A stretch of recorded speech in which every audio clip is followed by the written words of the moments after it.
بسم الله الرحمن الرحيم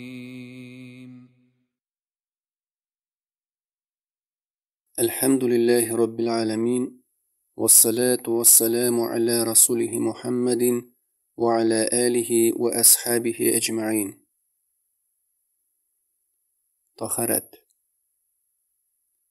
Taharet sözü şistalıqni, şeriatda kiyimni, tenni hem namaz urunan zor hem kişi necisten paklavni anlata.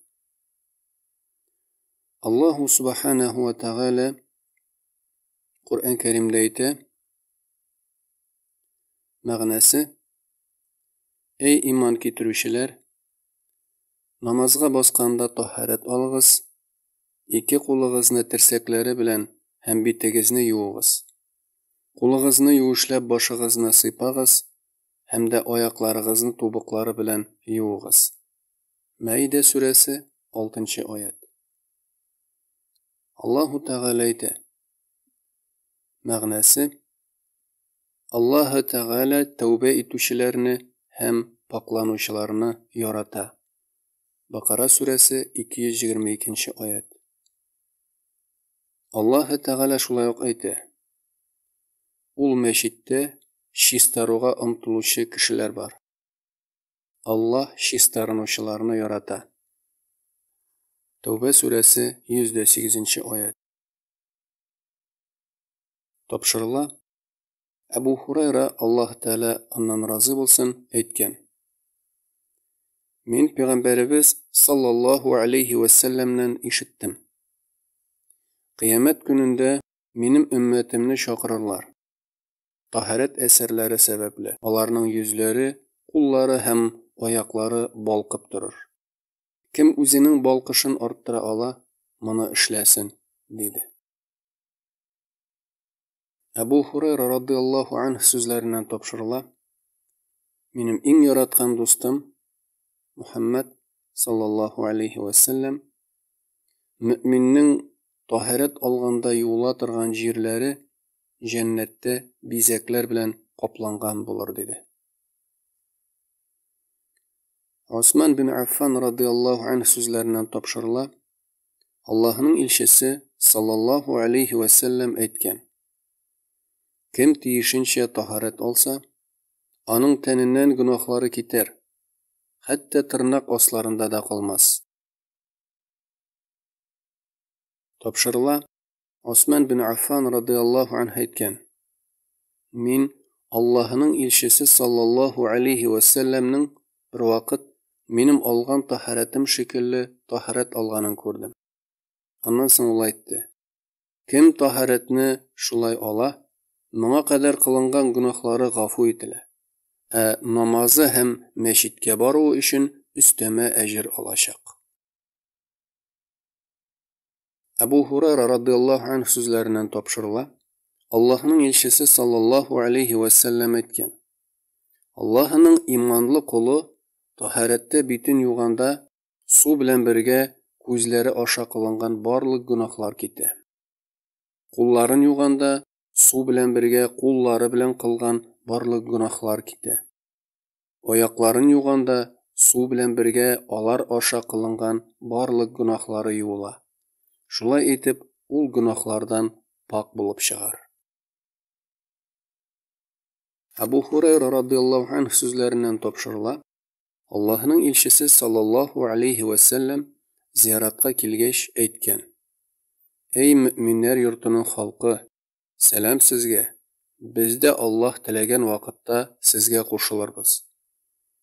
Onları, min kardeşlerimizni kururga tiler edim dedi. Yanındaki kişiler soraylar: Biz senin kardeşlerin tugul mü neyinde ey Allah'ın ilşisi? Peygamberimiz sallallahu aleyhi ve sellem etti: Siz benim sahabalarım, kardeşlerim eli bu dünyaya kilmediler.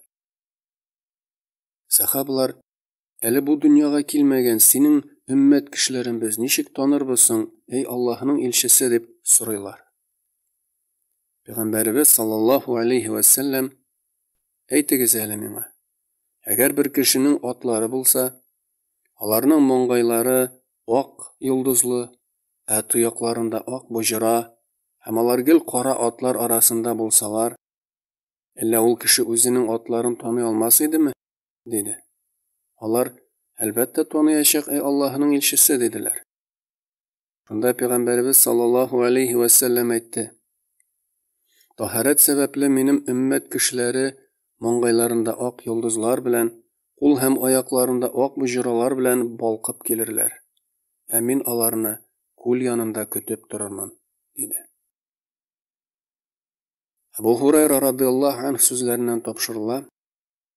Бер вакыт Аллаһның илчесе саллаллаһу алейхи ва саллям сахабаларыннан сорады: Сезгә Аллаһның нәрсә аркасында гунахларны ярлыкавын һәм дәрәҗәләрне күтәрүен күрсәтергәме? Алар, әлбәттә күрсәт, эй Аллаһның илчесе, диделәр. Ул әйтте: Тахаратны күңелсезлекләргә карамастан тулысынча үтәү. Мәчеткә юнәлеп атлаган күп адымнар һәм бер намаздан соң киләсе намазны көтү. Бу сезнең өчен рибат булыр. Ягъни гыйбадәттә ныклык, нәфесеңне җиңү. Абу Малик әл-Аш'ари радиллаһу анһу сүзләреннән тапшырыла.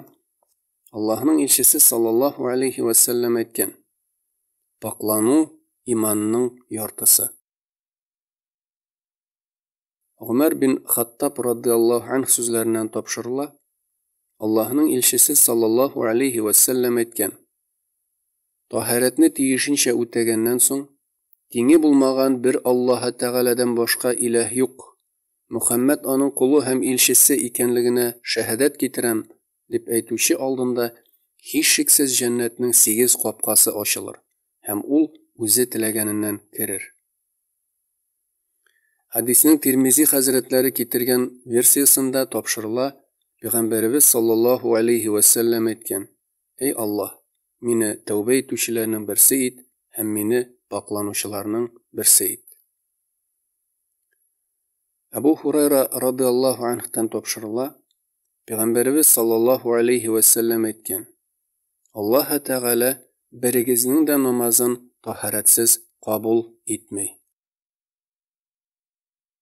Аллаһның илчесе саллаллаһу алейхи ва саллям ничек итеп тахарат алган? Тапшырыла. Усман бин Аффан радиллаһу анһу тахарат алу өчен су китерергә кушкан. Ул башта 3 тапкыр беләзеккә кадәр кулларын юган, авыз һәм борынын чайкаган. Аннан соң 3 тапкыр битен, аннан соң терсәккә кадәр уң кулын һәм сул кулын юган һәм юеш кулы белән башын сыпырып куйган. Шуннан соң 3 тапкыр тубык сөягенә кадәр уң һәм сул аягын юган.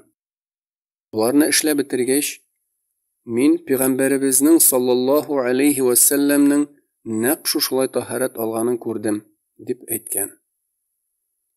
Я Раббыбыз Аллаһ, безгә хәерле гыйлем бир һәм булган белемнәребез белән хәерле гамәлләр кылып яшәргә насыйп ит. Амин.